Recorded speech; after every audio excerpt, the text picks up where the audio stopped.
Problema, gente. Então, Apocalipse capítulo 1. Alguém pega um copo de água, por favor? Apocalipse capítulo 1. Nós vamos considerar hoje, meus irmãos, do verso 1 ao verso 3.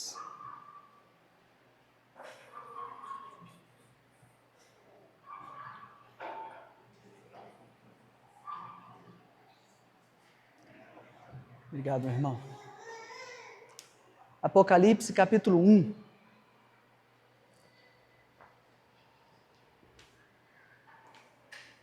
Amém? Todos acharam? Apocalipse 1, do verso 1 ao verso 3. Como eu disse, a gente vai começar hoje uma série de exposição em Apocalipse.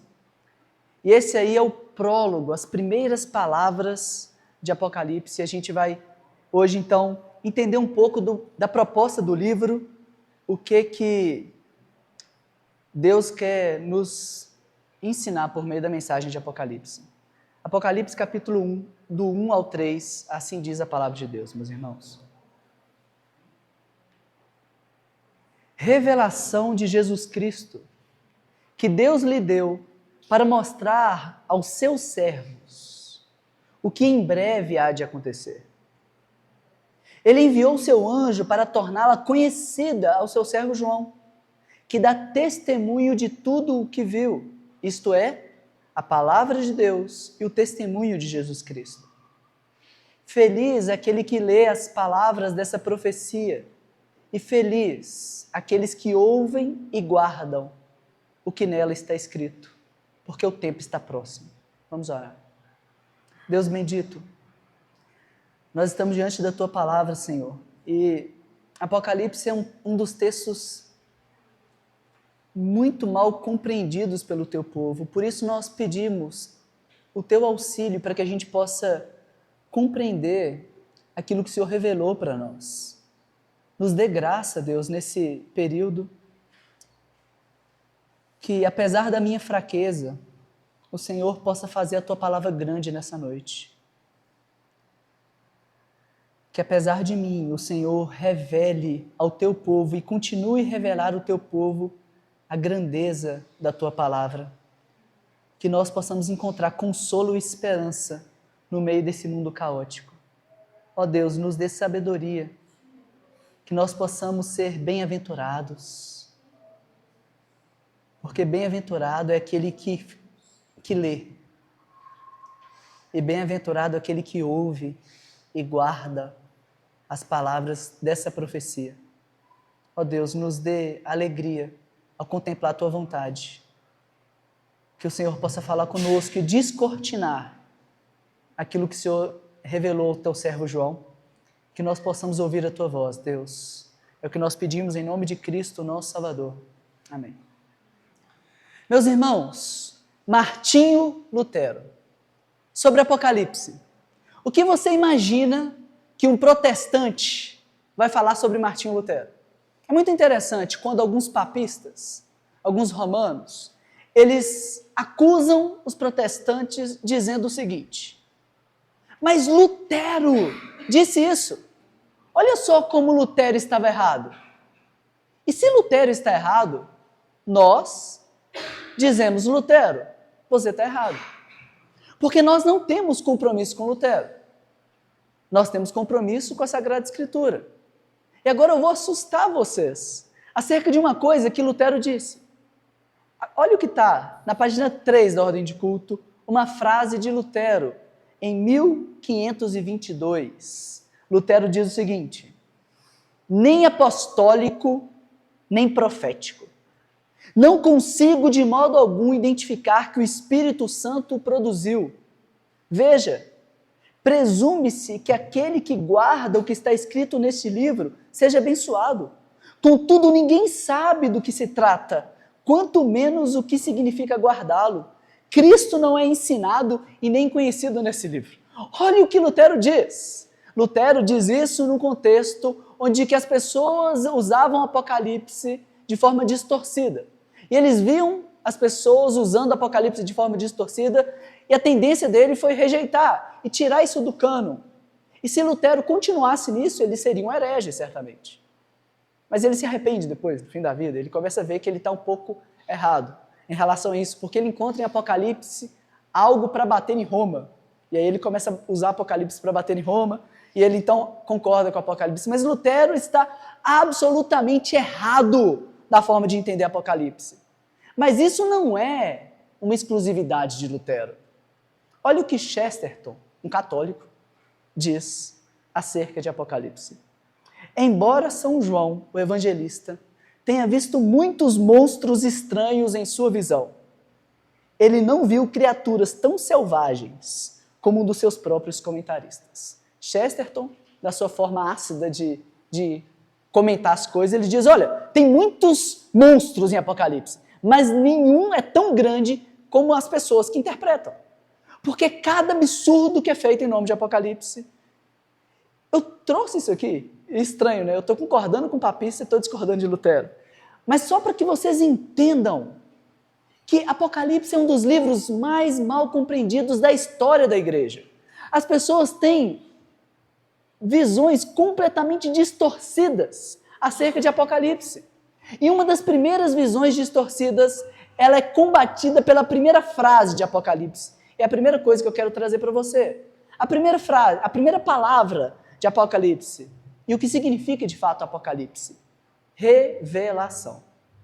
Geralmente as pessoas acham que Apocalipse tem um conteúdo obscuro, um conteúdo escondido, que só alguns gnósticos, algumas pessoas que têm muito conhecimento têm acesso.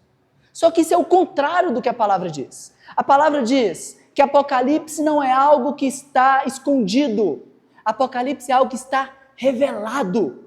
Revelação de Jesus Cristo. E olha o que diz o verso 1. Revelação de Jesus Cristo que Deus lhe deu para mostrar aos seus servos o que em breve há de acontecer. Apocalipse é, antes de tudo, uma revelação. Isso parece estranho, porque as pessoas tratam Apocalipse como se fosse um livro obscurantista, um livro estranho, um livro que não revela nada de Deus. Pelo contrário, meus irmãos, Apocalipse revela para nós. O que ele revela? Revelação de Jesus Cristo. Isso significa duas coisas, que a revelação ela parte de Jesus Cristo e ela também é sobre Jesus Cristo. E nós vemos ao percorrer Apocalipse, que Apocalipse tem muito a dizer acerca de Jesus Cristo, nosso Salvador. Então, Apocalipse não é algo escondido, não é algo que só algumas pessoas têm a saber, que podem saber, mas Apocalipse é algo revelado, que nos é revelado. E nós podemos entender, porque Deus deu Apocalipse para a igreja. Mas o que significa de fato a palavra Apocalipse? Apocalipse significa, e aí você pode acompanhar na página 4 da Ordem de Culto, Apocalipse significa, deixa eu achar aqui onde que está exatamente.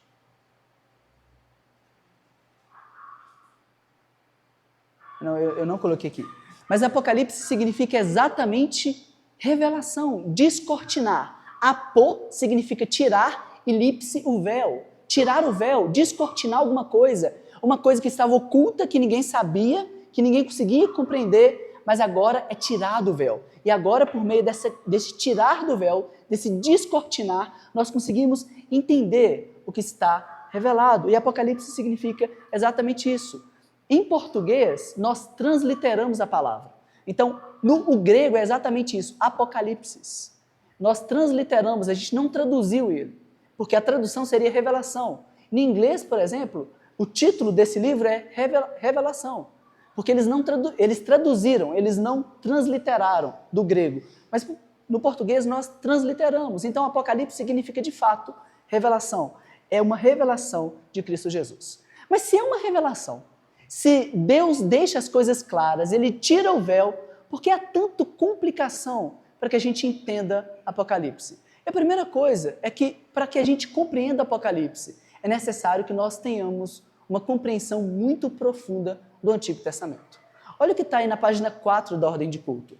É difícil entender o livro de Apocalipse sem antes entender o Antigo Testamento. Estudiosos estimam que dos 404 versículos de Apocalipse, 278 contêm referências ao Antigo Testamento. E mais de 500 alusões no total são feitas a textos do Antigo Testamento, em comparação com menos de 200 em todas as cartas de Paulo. Gente, então olha só, o apóstolo Paulo escreveu 13 cartas do Novo Testamento. 13 cartas. Dessas 13 cartas, tem mais ou menos 200 alusões ao Antigo Testamento. Em 13 cartas, o apóstolo Paulo, que faz uso de muitas citações do Antigo Testamento, ele faz mais ou menos 200 citações. Mas Apocalipse sozinho, um livro, 13 cartas, 200 citações. Apocalipse sozinho tem mais de 278 referências ao Antigo Testamento. Essas alusões mostram a unidade entre Antigo e Novo Testamento, em especial demonstram a promessa do Messias, do seu sofrimento, salvação e vitória, são os mesmos do início ao fim da Bíblia na história da humanidade. Então o Apocalipse, ele é o final, é o fechamento do cânon de toda a Sagrada Escritura, e ele contém mais de 278 alusões ao Antigo Testamento. E vocês vão ver que vez após vez nós vamos voltar e recorrer ao Antigo Testamento para que a gente possa compreender as visões apocalípticas. Mas tem outra coisa que a gente precisa de ter em mente para que a gente compreenda Apocalipse, para que a gente não faça um bicho de 7 cabeças e que a gente não esteja entre aqueles que Chesterton diz que é um monstro maior do que os monstros de Apocalipse. É necessário, meus irmãos, que a gente compreenda o tipo de literatura que é a literatura apocalíptica. E aí a gente precisa de entender alguns padrões e por que e como que Apocalipse foi dado para a igreja. Por exemplo, eu fiz um pequeno poema para ser a chamada do livro de Apocalipse. Mas no fim das contas eu achei o meu poema muito ruim, eu achei muito feio. A Thaís fez lá um vídeo muito bonito e eu nem compartilhei, porque eu achei muito, muito ruim. Mas como que se dava o meu poema? O meu poema tinha 4 estrofes, cada uma das estrofes tinha 4 versos, cada uma desses versos começava com a palavra João, João, João, terminava com as palavras com a mesma métrica, a mesma rima, e essas coisas não aconteceram de forma automática. Eu tive que pensar, eu tive que escolher uma palavra e depois pensar em outra palavra que encaixasse nessa palavra. Da mesma forma, Apocalipse não foi escrito de uma forma narrativa direta. Ela foi escrita pensando em alguns padrões, para que esses padrões se repetissem. E João, então, ele vai traçando esses padrões e amarrando esses padrões para que isso acontecesse de uma forma que a gente pudesse prestar atenção à mensagem disso, e ele quer comunicar algo com esse padrão. E um dos padrões que é repetido diversas vezes é o padrão 7. Se você, só no capítulo 1 de Apocalipse, você tem 13 vezes a palavra 7, 7, 7, 7. João repete isso de diversas formas e a gente vai compreender isso. O primeiro verso, ele fala sobre uma vinda iminente de Deus. Olha só o que diz o verso primeiro. Revelação de Jesus Cristo que Deus lhe deu para mostrar aos seus servos o que em breve vai acontecer. Em breve vai acontecer. E quantas vezes essa expressão em breve ela aparece? 7 vezes. Acompanhe no final da página 4 da Ordem de Culto. Deus lhe deu para mostrar aos seus servos as coisas que em breve devem acontecer. Portanto, arrepende-se, se não venho em ti sem demora, em breve. Apocalipse 2,16. Apocalipse 3,11. Venho sem demora, conserva o que tens. Apocalipse 22,6. O Senhor, o Deus dos espíritos dos profetas, enviou seu anjo para mostrar aos seus servos as coisas que em breve vão acontecer. Venho sem demora, bem-aventurado aquele que guarda as palavras da profecia desse livro. Apocalipse 22,12. Eis que venho sem demora, comigo está o galardão que tenho para retribuir. Apocalipse 22,20. Certamente venho sem demora. Muitas vezes esse padrão é ouvido, e de uma forma muito simples, meus irmãos. Nós vimos em Apocalipse capítulo 1, verso 3, que bem-aventurados são aqueles que leem e bem-aventurados são aqueles que ouvem as palavras da profecia desse livro. Esse livro, João escreveu ele, e ele servia para ser ouvido. Como você consegue memorizar uma coisa? Você consegue memorizar por meio da repetição. Então, João, de forma intencional, sabendo que esse livro ia ser lido, ia ser ouvido, João repete, vez após vez, a mesma verdade. João repete de forma sistemática. Quantas vezes? 7 vezes a mesma história. E a gente vai ver essa história sendo repetida ao longo de Apocalipse. Mas uma das coisas que eu quero que vocês observem, e eu quero entregar isso para vocês aqui, é que esse padrão 7 é um padrão que está enraizado no livro de Apocalipse. Se você for para a página 6 da ordem de culto, vocês vão ver uma das coisas que nós cantamos aqui. Nós cantamos a canção do Apocalipse. E você tem usos explícitos do número 7 e você tem alguns usos implícitos. Por exemplo, você tem em Apocalipse capítulo 5, verso 12, quando é colocado uma canção de louvor a Deus e ao Cordeiro, é dito 7 atributos de louvor. Olha só o que é dito. Digno é o Cordeiro que foi morto de receber o poder, 1, riqueza, 2, sabedoria, 3, força, 4, honra, 5, glória, 6 e o louvor, 7. Apocalipse capítulo 7, verso 12, dizendo, amém, o louvor, a glória, a sabedoria, as ações de graças, a honra, o poder e a força sejam ao nosso Deus pelos séculos dos séculos. Amém. Nós temos esse padrão 7 sendo repetido de forma intencional. Por que tinha 7 atributos? Não foi coincidência. João está dando um padrão para que a gente compreenda Apocalipse. Olha só, você tem no verso 1, ele dizendo, né? Revelação de Jesus Cristo que Deus lhe deu para mostrar aos seus servos as coisas que em breve. Nós vimos que 7 vezes é usada essa expressão em breve. E ele diz mais, que dá testemunho de tudo que viu, isto é, da palavra de Deus e do testemunho de Jesus Cristo. Testemunho, essa palavra aparece 7 vezes em Apocalipse. Você consegue ver isso na página 5 da ordem de culto. 7 vezes a palavra, referência à palavra de Deus. No final da página 5. Atestou a palavra de Deus e o testemunho de Jesus Cristo quanto tudo que viu. Apocalipse 1:2. Achei-me na ilha de Pátimos por causa da palavra de Deus e do testemunho de Jesus Cristo. Apocalipse 1:9. Vi as almas daqueles que foram mortos por causa da palavra de Deus. 6:9. Deem à besta o reino que possuem, até que se cumpram as palavras de Deus. 17. Então falou o anjo, escreve, bem-aventurado aqueles que são chamados à ceia da borda do Cordeiro, e acrescentou, essas são as verdadeiras palavras de Deus. Está vestido com manto tinto de sangue, e o seu nome se chama Palavra de Deus. Decapitados por causa do testemunho de Jesus Cristo, bem como da palavra de Deus. 7 vezes a palavra, referência a palavra de Deus, 7 vezes em todo o livro de Apocalipse.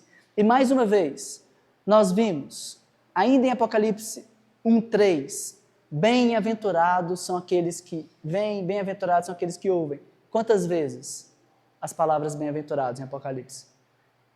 7 vezes a palavra bem-aventurados. Está na página 6 da ordem de culto. Eu não vou ler todas aqui, mas vocês podem acompanhar na página 6. 7 vezes, bem-aventurados, bem-aventurados, bem-aventurados, bem-aventurados. Isso está nos dando um padrão. E eu só fiz isso. Muitos números se repetem em Apocalipse. Muitos números são importantes. O número 7, o número 4, o número 3, o número 10. E a gente vai entender, eu não consigo, no primeiro sermão, trabalhar todos esses números, mas eu quero, e dentre eles, o que mais se destaca é o número 7, repetida inúmeras vezes, mas eu quero que vocês entendam que há um padrão em Apocalipse. Se nós não entendermos isso, a gente começa a fantasiar, e a gente começa a não entender Apocalipse. João vai contar essa mesma história. Qual história? A história do triunfo do Cordeiro. 7 vezes. Ele vai contar isso a primeira vez. Se você for na página 4 da ordem de culto, você vai ver essa estrutura literária do livro de Apocalipse. Eu quero dar a vocês essa estrutura para a gente entender o que os 3 primeiros versos contribuem para o todo de Apocalipse e para que você fique com um gostinho na boca para o resto daquilo que a gente vai estudar e compreender em Apocalipse. Na página 4, você tem a estrutura literária de Apocalipse. E qual é a estrutura literária? Você tem, do capítulo 1 ao capítulo 3, o Cristo e a carta às 7 igrejas. Então você tem Cristo sendo revelado, Jesus se revela a João, e ele então escreve cartas às 7 igrejas, que são 7 candeeiros de Deus, com 7 espíritos de Deus, que estão espalhados sobre a Ásia Menor. Cristo às 7 igrejas, que são 7 candeeiros de Deus, aos 7 anjos. Então, você vai ver isso sendo repetido, isso vai estar em Apocalipse 1, do capítulo 1 ao capítulo 3. Do capítulo 4 ao capítulo 7, você tem o Cordeiro de Deus e os 7 selos. Do capítulo 8 ao capítulo 11, você tem as 7 trombetas. Do capítulo 12 ao capítulo 14, você tem o dragão e as 7 vozes. Do capítulo 15 ao capítulo 16, você tem as 7 taças. Do capítulo 17 ao capítulo 19, você tem as 7 visões de julgamento. Do capítulo 20 ao capítulo 22, você tem as 7 visões da consumação.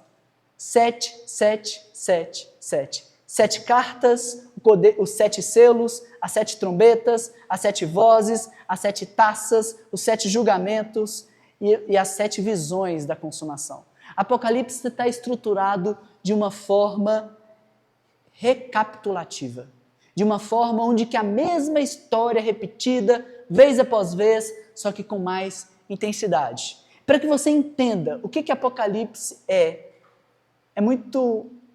seria bom se você pensasse, por exemplo, num lance de futebol, do seu time favorito, onde que você viu aquele gol magnífico, aquele gol que ganhou o prêmio Puskás. E você vê aquele gol de diversos ângulos. Você vê então de trás como que ele bateu na bola, e você vê então a visão do goleiro, e você vê a visão do zagueiro, e você vê a visão de um lado e uma visão de outro, e João nos oferece 7 visões da mesma coisa, 7 visões do mesmo lance, 7 visões da mesma coisa acontecendo, que é o triunfo do Cordeiro, o Cordeiro que venceu, o Cordeiro que foi morto e venceu a morte, ressuscitou dentre os mortos, subiu aos céus, virá em poder e glória subjugar todo mundo. E meus irmãos, o problema quando nós não temos uma visão recapitulativa de Apocalipse é que nós temos mais ou menos 4 julgamentos. Jesus vem e julga 4 vezes, acaba com o mundo 4 vezes, e depois ele vence, acaba, o inimigo se levanta 4 vezes, ele derrota o inimigo e acaba, e tem triunfo nos céus, e todos cantam, bendito o Cordeiro que venceu. E daqui a um tempo, começa tudo de novo. Como assim? Se o Cordeiro venceu, se Satanás já foi destruído, por que começa tudo de novo? É porque João está repetindo, ele está dando para esse povo que está ouvindo uma repetição para que esse povo compreenda. Então é necessário para que a gente compreenda, e aqui eu estou lançando as bases para que a gente compreenda Apocalipse. É necessário para que a gente compreenda a mensagem de Apocalipse, que a gente entenda o propósito pelo qual Deus deu essa revelação a Jesus Cristo. Primeira coisa, é uma revelação. Não é algo que está oculto, não é algo difícil de entender se nós compreendermos o Antigo Testamento, se nós entendermos que tipo de literatura é a literatura apocalíptica e se nós entendermos essas repetições que vão acontecendo ao redor e durante o descortinar de Apocalipse. Então, para que a gente compreenda isso, né? A visão que nós vamos ter aqui durante os próximos meses é uma visão, e a gente vai repetir isso para que fique claro para vocês, é uma visão recapitulativa. João vai recapitulando e ele vai progredindo na revelação, embora não seja algo cronológico. O problema e o motivo de muitos erros na interpretação de Apocalipse é que as pessoas entendem Apocalipse como uma sequência linear, uma sequência que vai do começo até o fim da história. Mas essa não é a verdade. A verdade é que para a gente entender Apocalipse, você tem do começo ao fim da história, do começo ao fim da história, do começo ao fim da história, do começo ao fim da história, com mais intensidade. Essa história vai se repetindo, é como se você pensasse numa espiral. Começa aqui, ele conta toda a história, tem o julgamento, tem a glória do Cordeiro, ele está no céu glorificado, e depois tem o começo da história, aí tem um problema de novo, e isso vai se intensificando, mas essa história vai sendo recontada para aquelas pessoas que estão ouvindo, elas compreendam. E por que também é usada muitas linguagens fantasiosas? Porque isso é muito fácil de ficar na mente daquele que ouve. Pensa, Apocalipse está sendo dito. Quando que Apocalipse foi escrito? É importante para que a gente entenda muito de Apocalipse, a gente entender o contexto. Apocalipse foi escrito provavelmente no ano 90, na era de um imperador chamado Domiciano. Ele é chamado de um novo Nero. Ele era um homem ímpio, um homem mau. E esse homem perseguia a igreja. Então, João está escrevendo Apocalipse para essa igreja perseguida e está escrevendo para essa igreja dizendo: o Cristo vai triunfar, o Cristo vai vencer, vocês podem manterem firmes, porque o Cordeiro que foi morto vence. O Cordeiro que foi morto é o Senhor de todas as coisas, você pode descansar no governo absoluto desse Cordeiro, porque ele venceu a morte e ele venceu todas as coisas, e não importa a oposição que as pessoas façam a ele, esse Cordeiro é um Cordeiro vitorioso. Ele é o Cordeiro que foi morto, mas ele também é um leão que virá em poder e glória. E ele está escrevendo essa carta para que as pessoas... Aí você pensa, no último século, no ano 90, você pensa nas pessoas ouvindo isso. João, o apóstolo, era o único apóstolo vivo. As pessoas, imagina as pessoas recebendo, elas estão sendo perseguidas por conta da fé. Todos os apóstolos já foram martirizados, alguns deles estão sendo martirizados e eles recebem uma mensagem profética do próprio apóstolo. Imagina a atenção com que eles recebem essa mensagem. Eles não recebem essa mensagem de uma forma assim, isso aqui, o que vai acontecer na minha vida segunda-feira? Não, eles recebem essa mensagem, é a mensagem do próprio apóstolo. Nós vamos ouvir com atenção. Por isso, bem-aventurado aqueles que leem e bem-aventurados os que ouvem com atenção as palavras da profecia deste livro. E aqueles que ouvem e aqueles que guardam as palavras da profecia desse livro. Então, as pessoas iriam receber essa mensagem com desejo de ouvir aquilo que Deus estava falando por meio do profeta. É importante, então, a gente vai depois, durante as exposições, mostrar para vocês como que essas divisões elas são claras, como que a gente vai percorrer todo esse caminho aqui das 7 cartas, dos 7 selos, das 7 trombetas, das 7 vozes, das 7 taças, dos 7 julgamentos e das 7 visões de consumação. A gente vai percorrer isso e a gente vai ver como que é a mesma verdade que está sendo contada. E qual é a verdade? A verdade do Cordeiro que triunfa. Eu quero que vocês comecem a ver isso agora nos versículos 1 a 3 de Apocalipse. E como que Apocalipse 1 a 3 é como se fosse um vislumbre de tudo aquilo que vai acontecer no decorrer do livro. O primeiro verso, ele diz: revelação de Jesus Cristo, que Deus lhe deu para mostrar aos seus servos as coisas que em breve devem acontecer. Ele enviou seu anjo para torná-la conhecida a seu servo João. De forma reiterada, revelação, e que ele fez uma revelação para tornar conhecida, para que isso fique claro. Ou seja,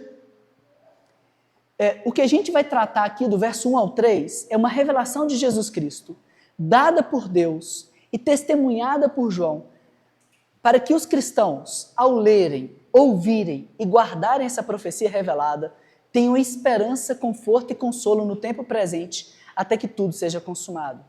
É uma revelação que Jesus Cristo deu ao seu servo João, para que nós possamos entender as coisas que em breve vão acontecer. João está fazendo uso aí de Daniel capítulo 2. Só que Daniel, ele fala de algo que vai acontecer lá no fim dos tempos. Lá no fim do escatom. lá nos últimos tempos. Mas João muda isso. E João fala o seguinte: revelação de Jesus Cristo que Deus lhe deu para mostrar aos seus servos as coisas que em breve vão acontecer. O que eu estou revelando aqui, por meio de... O que Deus está revelando por meio de Jesus Cristo a João, para revelar aos servos, são coisas que já começaram a acontecer. Os últimos tempos já foram inaugurados por meio de Cristo Jesus. Com a vinda de Cristo, com a morte de Cristo, com a ressurreição de Cristo, os últimos tempos já foram inaugurados. E nós estamos agora vivendo, então, esse tempo já foi inaugurado e a gente está vivendo os últimos tempos, até que ele venha. E agora é muito interessante, o verso 2 é como se fosse o centro da nossa mensagem hoje. Porque o verso 2 diz o seguinte: que dá testemunho de tudo quanto viu. Quem dá testemunho de tudo quanto viu? O seu servo João. João dá testemunho de tudo quanto viu, isto é, da palavra de Deus e do testemunho de Jesus Cristo. Olha só, 2 vezes a palavra testemunho. A palavra testemunho no grego significa martírio. Então olha só, João, eu recebi essa revelação e eu dou testemunho de tudo quanto eu vi. Eu sou aquele que viu e eu testemunho. Eu sou um mártir, uma testemunha. E essa palavra mártir, ela ganhou essa conotação depois que os cristãos começaram a ser martirizados pela sua fé. Eles são testemunhas de Cristo e mesmo diante da morte, eles não negaram o testemunho. Eles manteram fiéis ao testemunho. E João está dizendo, eu sou testemunha, eu vi essas coisas, eu testemunho essas coisas e eu testemunho acerca do testemunho. Olha só. Verso 2, que dá testemunho de tudo quanto viu, isto é, a palavra de Deus e o testemunho de Jesus Cristo. No fim das contas, meus irmãos, nós somos chamados, você que ouve essa mensagem, você é chamado a ser também uma testemunha. Nós somos testemunhas daquilo que Cristo fez. João está dizendo, há uma revelação, e essa revelação é de Jesus. E essa revelação é que Jesus é o Cristo, Jesus é o Salvador, Jesus é o Messias, e eu testemunho acerca disso. João diz, eu testemunho acerca do testemunho de Cristo Jesus. Olha o que está aí na página 5 da Ordem de Culto. Uma das coisas que é importante para a gente aqui hoje, se a primeira parte do nosso sermão a gente viu, e o primeiro verso, a primeira palavra está escrito revelação. Então, o Apocalipse é o oposto de tudo aquilo que as pessoas acham, que muitas pessoas acham, que é algo oculto, algo que ninguém sabe. Apocalipse é uma revelação, mas ele não só uma revelação, ele é uma revelação de Jesus Cristo acerca de o testemunho de Cristo Jesus, da palavra de Deus e do testemunho. Olha o que está aí na página 5. A palavra de Deus, meus irmãos, é fiel e verdadeira. Ela foi confirmada pelo testemunho de Jesus Cristo e dos primeiros cristãos. Somos chamados a sermos testemunhas do testemunho de Jesus Cristo e fiéis à sua santa palavra. Olha como que essa expressão da palavra de Deus e do testemunho, ela se repete também ao longo de Apocalipse. E como que nós somos chamados, então, a fiar a nossa vida a essa revelação, a esse testemunho. Deus revelou a João, João testificou. O que é testificar? Ele é atestado. Isso aqui está firme, isso aqui é inabalável. Nós podemos confiar nesse testemunho. E não só nesse testemunho, mas no testemunho de Cristo Jesus. Olha o que diz em Apocalipse 1:9. Eu, João, companheiro de vocês no sofrimento, no reino, na perseverança em Jesus, estava na ilha de Pátimos por causa da palavra de Deus e do testemunho de Jesus Cristo. João, o apóstolo, ele estava na ilha de Pátimos. E por que ele estava na ilha de Pátimos? Porque ele foi fiel à palavra de Deus e ao testemunho de Cristo Jesus. Apocalipse 6:9. Havendo aberto o 5º selo, vi debaixo do altar as almas dos que foram mortos por amor da palavra de Deus e por amor do testemunho que deram. Eles foram mortos, os mártires, aqueles que testemunharam, eles foram mortos por causa da palavra de Deus e do testemunho que deram. Apocalipse 12, 11. Eles o venceram. Os cristãos venceram a besta e o falso profeta. Eles o venceram pelo sangue do Cordeiro. É o sangue do Cordeiro que nos faz vencer. Mas não só isso. Eles o venceram pelo sangue do Cordeiro e pela palavra do testemunho que deram. Diante da morte não amaram a própria vida. Apocalipse 12, 7. O dragão irou-se contra a mulher e saiu para guerrear contra os que obedecem os mandamentos de Deus, que se mantêm fiéis ao testemunho de Jesus. O penúltimo texto aí, Apocalipse capítulo 20, verso 4. Vi tronos que se assentam aqueles que haviam sido dada autoridade para julgar. Vi as almas dos que foram decapitados. Por que eles foram decapitados? Por causa do testemunho de Jesus Cristo e da palavra de Deus. E você tem agora, no último capítulo de Apocalipse, a gente está lendo os primeiros versos de Apocalipse. Nós temos nos últimos capítulos de Apocalipse, basicamente as mesmas palavras que a gente tem no começo. Olha só, Apocalipse capítulo 22, versos 6 e 7. Essas palavras são fiéis e verdadeiras. O Senhor, o Deus dos espíritos dos profetas, enviou seu anjo para mostrar aos seus servos as coisas que em breve devem acontecer. Eis que venho sem demora. Bem-aventurado aquele que guarda as palavras da profecia deste livro.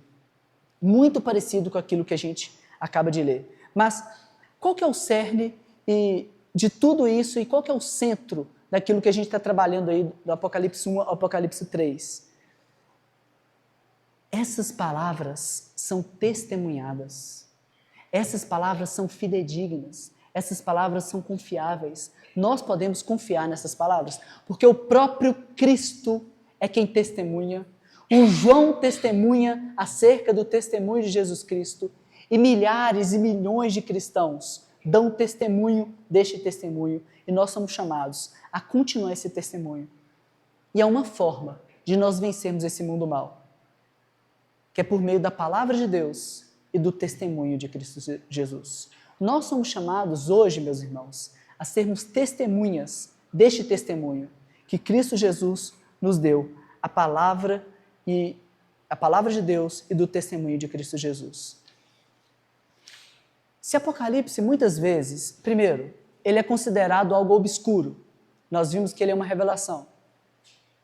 Se muitas vezes Apocalipse é tido como algo que as pessoas têm medo, nós encerramos essa mensagem com o versículo 3, que João traz aqui.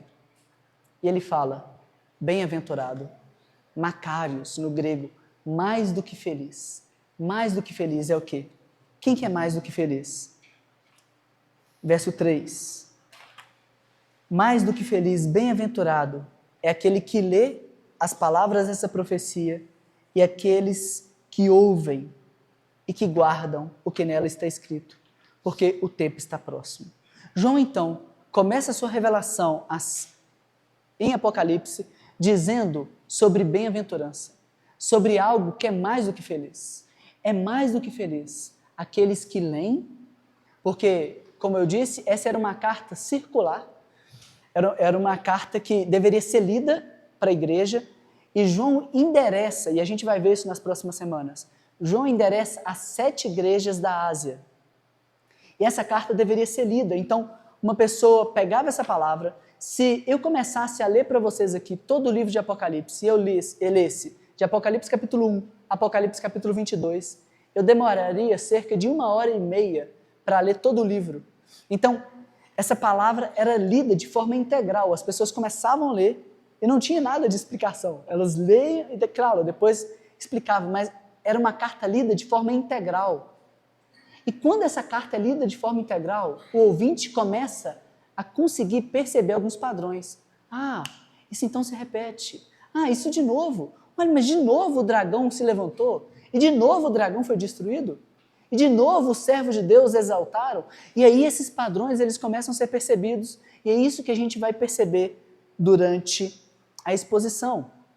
Mas uma coisa que ficaria clara é que bem-aventurados são aqueles que leem, mas não só isso. Bem-aventurados são aqueles que ouvem e guardam. Você tem medo de Apocalipse? E aí a gente encerra aí com essa aplicação. Qual é a visão que geralmente as pessoas têm de Apocalipse? Que Apocalipse será algo terrível. E de fato será algo terrível. Será algo terrível para aqueles que não conhecem o Cordeiro, que não amam o Cordeiro e que não se entregam ao Cordeiro. Mas para o povo de Deus, o Apocalipse, a revelação de Deus, a revelação do fim de todas as coisas, é a nossa maior alegria.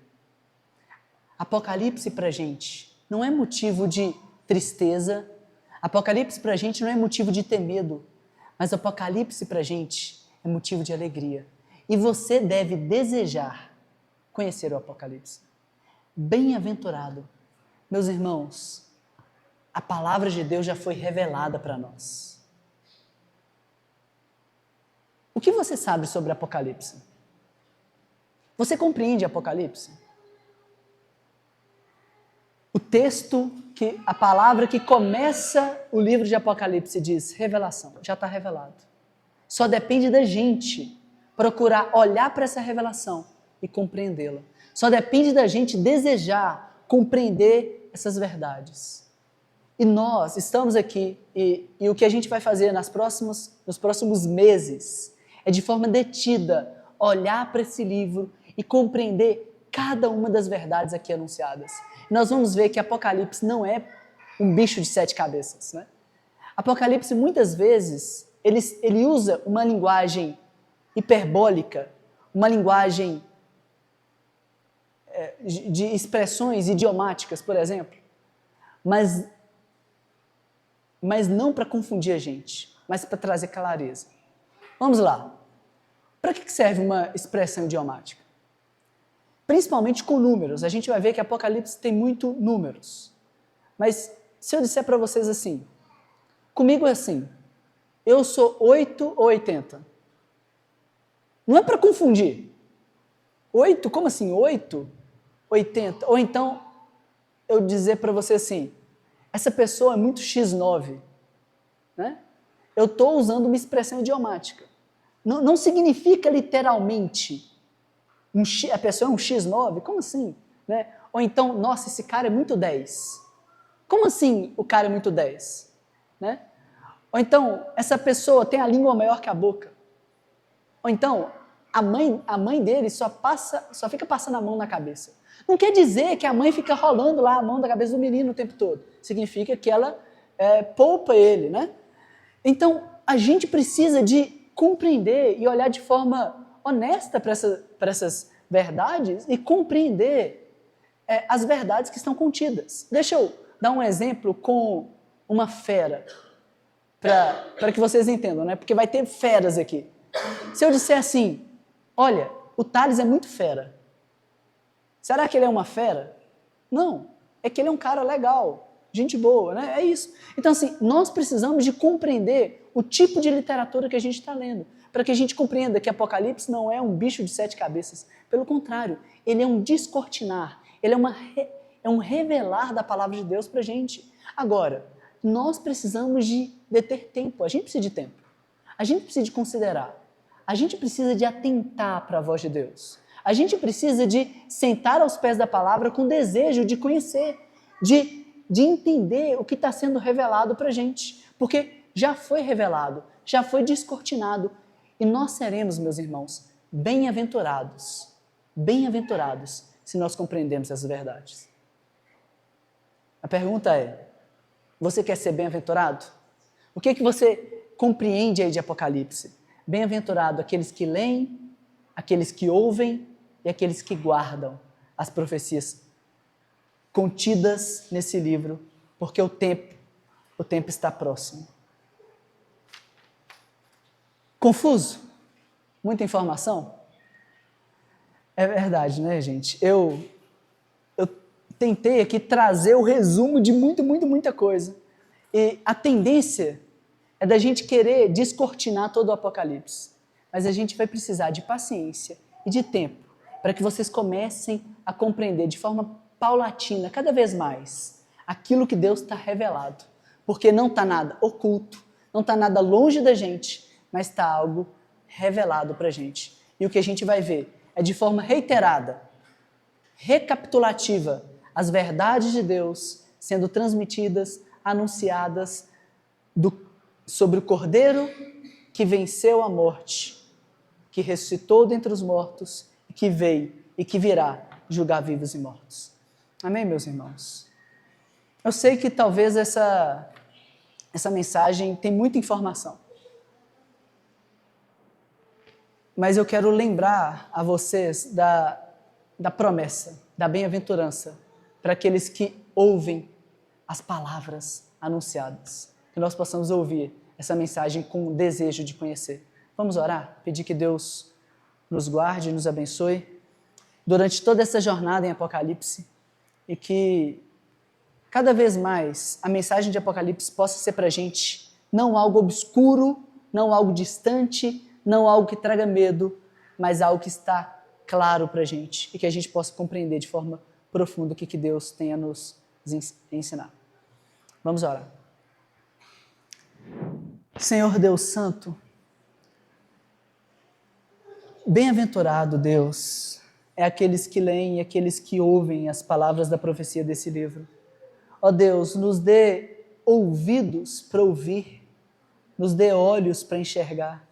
Ó Deus, nos dê sede para compreender a Tua verdade. E nos livre, Deus, de tantas interpretações espúrias, fraudulentas e falsas do livro de Apocalipse. Nós queremos, Deus, ouvir a Tua voz, nós queremos ser fiéis àquilo que o Senhor revelou a nós. Por isso nós pedimos para que nesses próximos meses o Senhor nos dê clareza acerca das Tuas verdades. E que nós possamos receber essas verdades com fé e viver à luz delas, porque o tempo está próximo. Deus, a cada período e tempo que passa, a Tua volta está mais iminente. Os sinais estão cada vez mais claros. E nós não queremos, Deus, ser enganados, mas a gente quer poder conhecer aquilo que o Senhor revelou para nós, para que a gente possa viver de forma coerente com essa verdade. Deus, nos dê alegria ao ouvir Apocalipse, livre de nós e descortine toda falsa interpretação, para que a gente possa compreender de forma profunda o que o Senhor tem para nós nesse livro tão mal compreendido. Nos abençoe, Deus, nessas próximas exposições. Aplica essa palavra aos nossos corações, que nós tenhamos desejo de conhecer e de aplicar isso nas nossas vidas. Obrigado, Deus, por esse tempo que tivemos. Abençoe os nossos irmãos, abençoe aqueles também que não puderam estar aqui, que o Senhor possa cada vez mais se revelar a nós. Nós agradecemos pela Tua bondade, pela Tua graça e pedimos o Teu auxílio. Oramos em nome de Cristo, nosso Salvador. Amém. Amém. Meus irmãos, nós vamos agora participar da ceia. E a ceia do Senhor, eu quero convidar os irmãos já a ficarem de pé, aqueles que forem participar. Se você é um crente batizado sob profissão de fé, você é convidado a participar da ceia que não é nossa. A ceia é do Senhor. E a gente vai caminhar então para o término do nosso culto.